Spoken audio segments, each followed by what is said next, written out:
Alors avec Stéphane Tempier, juste après l'annonce de sa sélection aux Jeux Olympiques, petite réaction à cette sélection. Voilà, la grande nouvelle est tombée donc jeudi. La DTN qui m'a appelé sur les coups de midi, juste avant que j'attaque à manger, on va dire. Donc un peu numéro privé sur le téléphone. J'ai répondu quand même. Et là je vois du coup la DTN qui répond. Bon, c'est très rare parce que bon, la DTN, c'est plutôt l'entraîneur national qui m'appelle, mais pas forcément la DTN. Du coup, avec la sélection en plus prévue lundi ou mardi prochain, je me suis dit oula, qu'est-ce qui se passe? Et bon, elle m'a vite fait comprendre que c'était bon pour moi, donc une réponse positive, très très positive de sa part. Et elle m'a expliqué quand même le pourquoi le choix de sa sélection, donc surtout pour le côté, on va dire, collectif, aller chercher la médaille d'or avec Julien Absalon, donc le côté collectif du groupe France.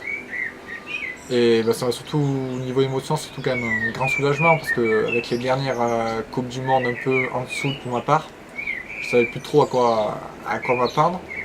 Et on va dire que ça avait redistribué les cartes par rapport aux autres. Et bon, on était 3 pour 2 places. Et heureusement pour moi, je m'en sors bien. Et c'est le côté, on va dire, la régularité depuis la saison 2011 qui prime aujourd'hui pour voilà, faire une grande course là-bas et aider au mieux l'équipe. Ouais, ça va être ton rôle, ça va être plus un rôle d'équipier, tout en sachant que tu pourras quand même jouer ta carte si jamais tu te retrouves devant dans les derniers tours, quoi. Oui, évidemment, hein, le VTT, c'est vrai quand que même un côté sport collectif, individuel. il y a plutôt le côté collectif, on va dire avant course, le côté groupe qui est avant course, qu'on s'entende bien, qu'il n'y ait pas de stress inutile, voilà, qu'on arrive aussi un peu à rigoler avant la course, pas se faire trop prendre par l'enjeu.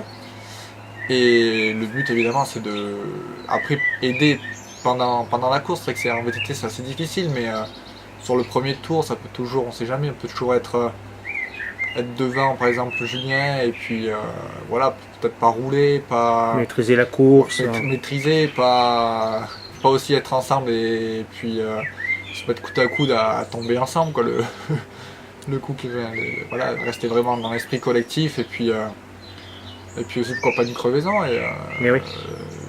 une roue qui peut dépanner, enfin ça peut quand même avoir une importance donc voilà, on sera là pour ça et puis évidemment je jouerai ma course à fond pour aller chercher la meilleure place possible, ça c'est sûr. Là, il va rester 3 Coupes du Monde avant les Jeux, hein, c'est ça? Oui, il y a 3 Coupes du Monde, donc il y a Deux aux États-Unis. les deux manches, on va dire nord-américaines avec le Canada ouais. et les États-Unis. Donc ce qui sera donc fin juin, début juillet. Et ensuite, il va y avoir la finale qui va être en France, qui va être à Val d'Isère. Et ce, donc fin juillet, 2 semaines pile avant les Jeux Olympiques. Là, les dernières positions par rapport aux lignes aux Jeux Olympiques peuvent encore évoluer. Donc, voilà, oui, donc le classement. il y a encore des intérêts à faire ces Coupes du Monde. C'est vraiment donc le classement de l'UCI qui va compter donc pour les lignes, pour le placement sur la ligne donc aux Jeux Olympiques. Et ce normalement jusqu'à Val d'Isère, je crois, ou peut-être les championnats de France. Je crois jusqu'à Val d'Isère, donc 2 semaines avant. C'est là que le classement sera arrêté, donc il y a quand même encore pas mal. Il y a encore le championnat d'Europe qui compte beaucoup, les courses internationales et évidemment les 3 Coupes du Monde et les championnats de France aussi. Donc c'est vrai que ça fait à l'heure actuelle pour remonter, on va dire, au classement. À l'heure actuelle, là, tu évoluerais en deuxième ligne si jamais tu partais maintenant. Voilà, donc je suis pour l'instant 16e au classement UCI, sachant qu'on enlève quand même des personnes qui vont pas au jeu devant aussi. Mais je reste pour l'instant sur la deuxième ligne et il y a peut-être moyen de gratter pour être en première ligne. Ouais. Ou au pire être dans les meilleurs de la deuxième ligne pour pouvoir choisir sa place. Voilà, c'est vrai qu'en rentrant aussi en deuxième ligne, en ayant le choix, c'est vrai que c'est autant bien, voire mieux.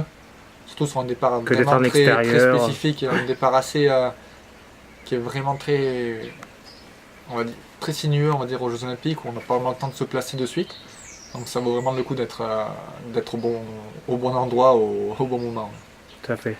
Oui, parce que là, au départ, sur ce circuit, on ne peut pas doubler, quoi. Il y a vraiment qu'un endroit où on peut le faire. On part de suite sur un anneau avec un virage très...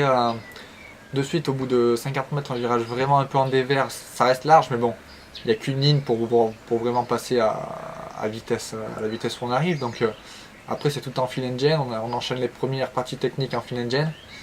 Et c'est au moins au bout de 5 minutes qu'on peut commencer à lâcher les joues. Enfin, lâcher les joues, ça sera déjà fait, mais pour vraiment commencer à dépasser, quoi. D'accord. Donc bon, toujours être bien placé, c'est toujours des efforts inutiles voilà, qui sont gardés dans les jambes pour la suite et puis sur les derniers tours. Bon, pour les Wallpack qui n'auront pas la chance d'aller te voir au jeu, dernière chance donc d'aller à Val d'Isère. Donc comme tu disais 15 jours avant. Voilà, c'est bon. vrai que y a pas, c'est vrai que les places donc pour les jeux ça a toujours été un gros problème. Même moi j'avais un peu regardé depuis l'année dernière les premières mises en vente et personne que je connais vraiment de ma famille a des places. D'accord. Et je sais que c'est le cas aussi pour Julien Absalon, pour toute l'équipe en fait. Ouais. Aussi Jean-Christophe Perrault, donc on n'a pas beaucoup de. On n'a pas vraiment, on va dire, de supporters qu'on connaît vraiment, en fait, de la famille, tout ça, donc on ne sait pas s'il y a beaucoup de Français qui ont des places pour venir nous soutenir, donc c'est vrai que c'est un peu. Ça sera pas comme à la Bresse, quoi.